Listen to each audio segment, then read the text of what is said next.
Hey everyone, welcome back to the channel. So I've been thinking a lot lately about how strange and unpredictable our brains can be. You know those little habits we get into, or the way we sometimes talk to ourselves into when we're doing things or even not doing things, and how often we get stuck in these patterns without even realizing it. So as a hypnotherapist, I see it all the time. People struggling to change, even though they really want to. So today I want to chat about why we get stuck in these patterns and why our brains can act a bit ridiculous sometimes, but most importantly, what we can do about it. No complicated jargon, no silly tricks, just real practical talk. So let's go straight into it with something we've all experienced at one point or another, and that is procrastination. You ever had one of those days where you need to get something important done, but yeah, somehow you just end up cleaning out your fridge for the first time in months, or deciding that now is the perfect moment to completely sort out your spice racks? That is procrastination in action. But it's not because you're lazy. Far from it. What's really happening is that your brain is trying to protect you.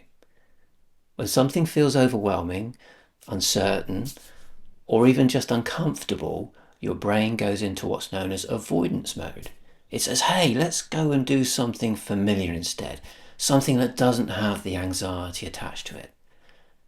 And before you know it, you're knee deep in organising your pens by colour, instead of doing the thing that you really does actually matter. So procrastination is a great example, but it's not just about putting things off. It's about the brain's preference for comfort over effort. Now, this instinct is what keeps us in certain patterns like anxiety, the stress, or even bad habits we just can't seem to shake off, even though we know better. So, as an example, think about how many people struggle to stop smoking or get off their phones at night. It's all related to the same subconscious part of the brain that loves comfort and familiarity, even when it's not helpful. So here's another fun brain trick that's happened to all of us. Ever had one of those moments when you're trying to remember someone's name and it's like your brain just refuses to cooperate? You know it, it's on the tip of your tongue, but no matter how hard you try, it just won't come back to you. So then hours later, when you're making a cup of tea or doing something completely different or unrelated, boom, there it is. You remember it and then wonder why it didn't come to you sooner. Well, that's your subconscious at work again. It's not that you forgot, but rather your conscious mind wasn't ready to make the connection yet. Now, the subconscious mind, as strange as it may seem, is actually handling a huge portion of your day-to-day thoughts and your memories. It's just that you're not always aware of what's going on behind the scenes. So this is where hypnotherapy can really shine. See, hypnosis isn't about tricking your brain. It's about guiding it to a more productive way of thinking. So instead of forcing yourself to remember something or stop doing something, hypnotherapy helps you reprogram the brain to find a better way forward. So let's get into the real magic of hypnotherapy.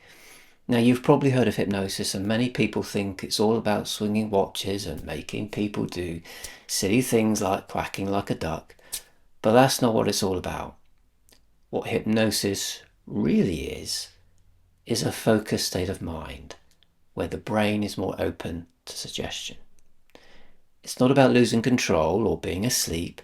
You're actually awake and more aware, but your mind is just simply more receptive to change. And this is where you can start breaking free from those automatic patterns that are holding you back. So when I work with clients who want to quit smoking, stop feeling anxious all the time, or just get out of the negative loops, it's because their subconscious mind has become stuck in those old patterns.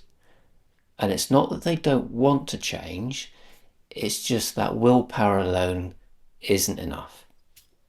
When you're trying to change a deeply ingrained habit, you need to reach the part of the brain that's in charge of those automatic processes, the subconscious. Hypnotherapy works by communicating with that part of the mind, helping it realize that those old habits are no longer necessary, and opening the door for new, healthier behaviors to take their place. So when that shift happens, it's amazing. It's incredible. It's like suddenly having a new operating system for your brain, one that's far more in line with what you really want. So let me share something personal with you. So I used to be awful at switching off. See, I'd lie in bed absolutely exhausted, but instead of falling asleep, my mind would be racing through every little detail of the day. It's like your brain becomes a rerun machine. Hey, remember that awkward conversation you had 10 years ago?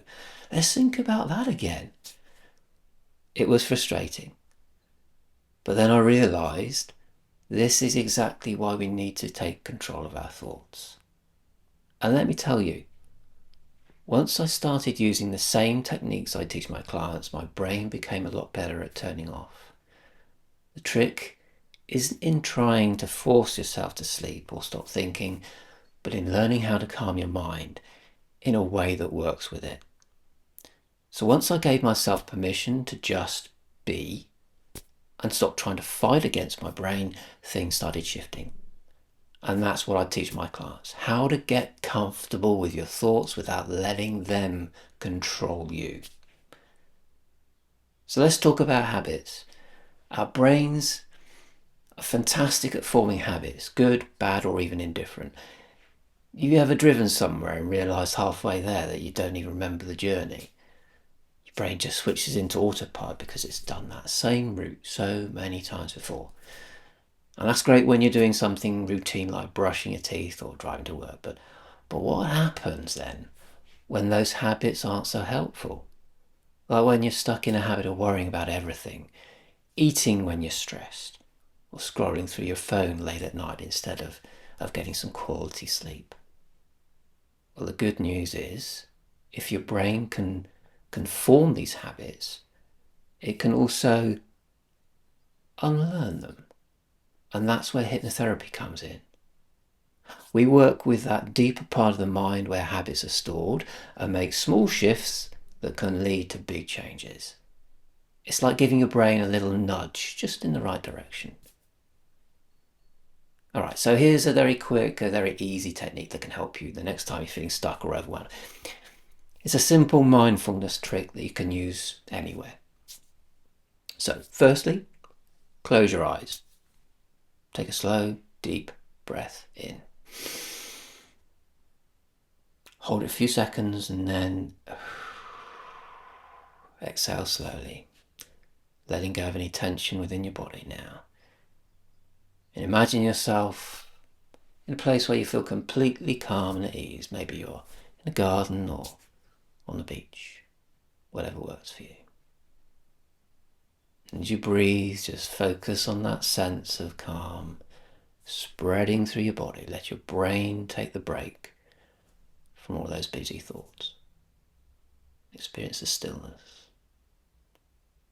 This simple guided imagery works wonders in resetting your mind and helping you get back on track.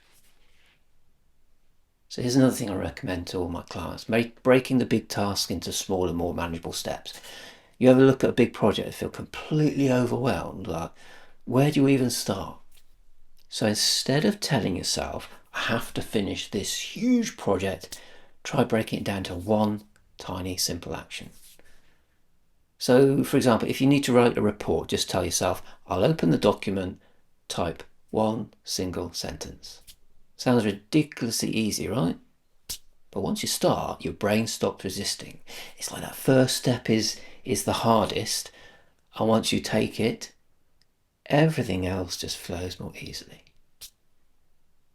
So if you're feeling stuck in a pattern, whether it's procrastination, stress, or just feeling overwhelmed by life, remember this: your brain is trying to help you. It just doesn't always know the best way to go about it. Now, the good news is you don't have to fight it.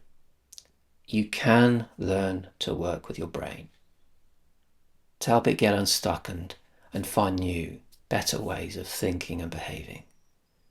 So it's not about forcing change, it's about guiding your brain in the right direction, one small step at a time. So I think that's it for today. I'd love to know what your weirdest habit your brain's got. And if you want me to dive into something specific next time, just let me know in the comments. But thanks for spending some time with me, and I'll see you in the next one. So if you excuse me, I'll just think I've earned myself a biscuit or maybe two. But see you soon. Bye for now.